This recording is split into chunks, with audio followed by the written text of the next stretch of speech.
I'd like to introduce the first of 3 themes for engagement in the development of our strategy: innovation and future payment methods. The payment sector is constantly innovating. In 2008, Faster Payments was one of the world's first 24/7 immediate interbank payment systems. Now it has been emulated in some form in over 50 countries, demonstrating that the UK can be at the forefront of payments innovation. In 2020, one of our priorities at the PSR is access to cash. This may not immediately spring to mind when thinking of innovation, but innovation plays a key role in access to cash and supporting consumers to broaden their choice of payment methods. We want to ensure that innovation in payment systems doesn't have a detrimental impact on those who want or need to use cash. And of course, there continues to be innovation in how consumers can access cash, particularly in light of COVID-19. We've seen organisations adapt and transform existing services, as well as introduce new ones to suit the needs of their customers.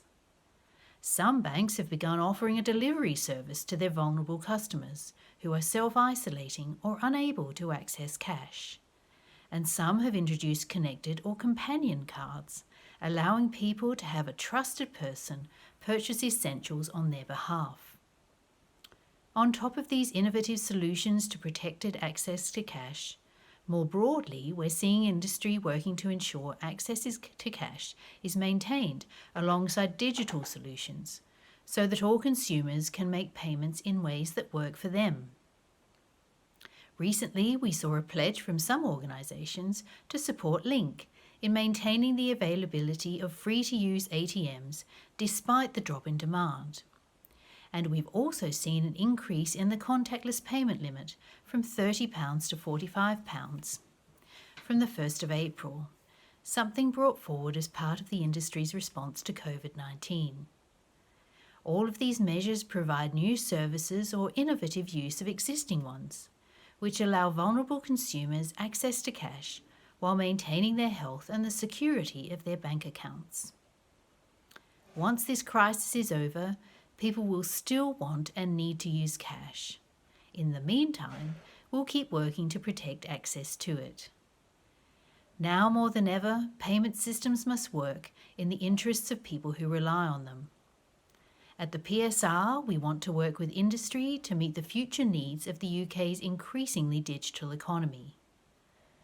The specific circumstances of the lockdown arrangements have led to significant changes in the way people make and receive payments, with less cash use, fewer physical payments, and more online activity. One key thing to consider is whether the new habits people are making now will remain once lockdown is over. Have people invested in the new payment methods they're using, both psychologically and in real cost? Or do they prefer the methods they were using before the crisis and will quickly revert to them when they can? Not everyone will be the same, and it isn't something we can predict with any great certainty.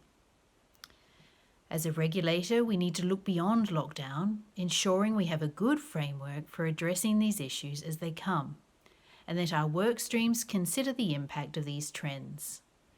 We need to ensure that our work continues to fulfill our objectives and that our approach continues to be fit for purpose in the new normal.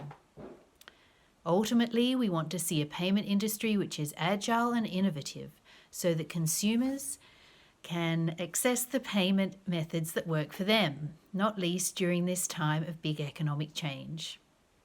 So please let us know what you think. What does innovation look like? What should the PSR's role be in promoting it? What can we learn from other countries and other sectors? And do you think the COVID-19 situation will have a lasting effect on how we pay for things?